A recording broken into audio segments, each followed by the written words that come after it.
Mani ismim Dilfuza. Yoshim 22da. Men turmushga chiqqanman 1 yil bo'ldi.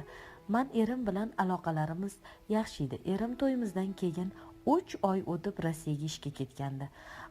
Oilada erim, qaynotam va qaynukam bor. Mani visol onlarim hali tugamasidan kelib qoldilar. Men unchalik to'ymasdim. Erim bilan yotganimizda va erim juda tez bo'shanib qo'yardi. Men esa ko'proq xohlardim. Erim bo'lsa o'zini bo'shatib meni o'ylamasdi. To'y qilaman deb ancha qarzga kirib qolgan ekanlar. Rossiyaga ishga ketib qoldilar. 1 yildan kanalga obuna bo'ling. Videolarni o'tkazib yubormaslik uchun qo'ng'iroqcha tugmasini bosib qo'ying. Qaytaman deb men sizni 1 yil qanday chidayman, nima qilaman? Shu yerda ham ishlab usiz bo'ladi-yu desam, ha bu yerdagi pul oiladan ortmaydi. Sabr qilib tur, tez o'tib ketadi dedi va 1 yil 1 haftadan keyin ketadigan bo'ldi. Men bo'lsa erim bilan 1 hafta har kuni 2 martadan yotardik. Rosa massa bo'lib turgandi, lekin bu ehtirosli kunlar vaqtinchaga edi. Tezda 1 hafta ham o'tib ketdi. Erim ketadigan bo'ldi va xayrlashdik. Erimni qaynukam tashab keldi aeroportga. Men bo'lsa xafa bo'lib xonamda biroz yig'lab qoldim va birga bo'lgan kunlarimizni eslab yotib uxlab qolma. Ertasiga kun boshlandi. Erim telefon qilib, "Men yetib keldim, xudo xolasa ertadan ishga chiqaman" dedi. Menga "Sen nima qilyapsan? Mensiz zerikib qolmayapsanmi, Salim?" dedi. Men bo'lsa "Siz yo'q, jinday bo'lib qolyapman. Birga bo'lgan kunlarimizni eslab desam, ozgina chidab tur, qarzlarni to'lab qaytaman" dedi. Men xafa bo'lgandek "Xo'p" dedim va telefonni o'chirdim. Men bo'lsa uydagi ishlarni qila boshladim.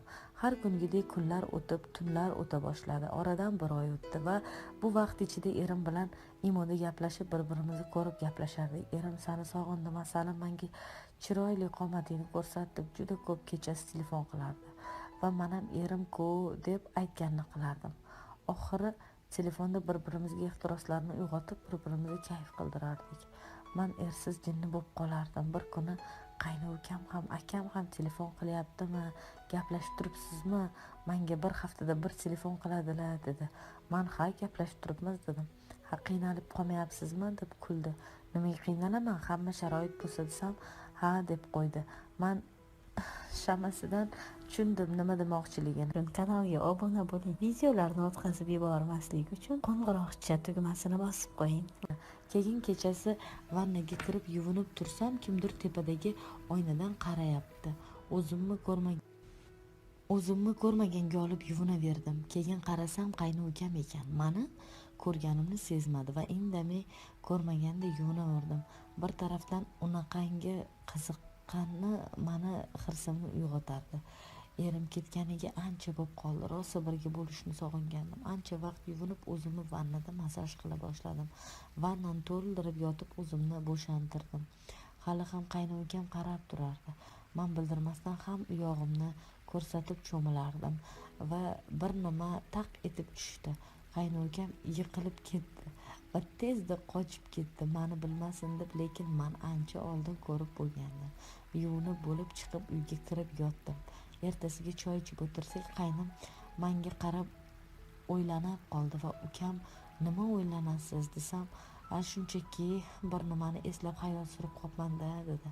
Men bo'lsa kechagi vannadagi holatimnimi desam, ichayotgan choy tiqilib qoldi. "Nima deysiz? Tushunmadim sizni" deganda, "Kecha sizni ko'rgandim, vanna derazasidan qarab turganingizni" desam, qizarib ketdi. "Men sevganingiz bormi? Uylantirib qo'yaylikmi" desam, kulib, "Akam yaqinda uylandi. Endi navbat bizga-da" deb kuldi. Men uni ko'rib erimni sog'inganimga u bilan bo'gim kelib ketyapti. Kechagi ishingizni akangizga aytib beraman deb uni qo'rqitdim. "Iltimos etmang opa, akam bilsa o'ldiradi" mani xayolim buzila boshladi. "Bo'lmasa bir shartim bor, Andijon hozir qayerdalar" desam, "Adam gapga ketganlar" dedi. "Men bo'lmasa sizga zo'r ish bor. Akangiz ketganiga 4 oydan o'tdi. Men ham ayolman, erni xoliyman" dedim. "U bo'lsa bu nima deganingiz" dedi. "Men bo'lsa men bilan yotasiz" dedim. "Men bo'lsa men bilan yotasiz" deganimdan keyin o'ylanib qoldi va xo'p deb ko'ndi.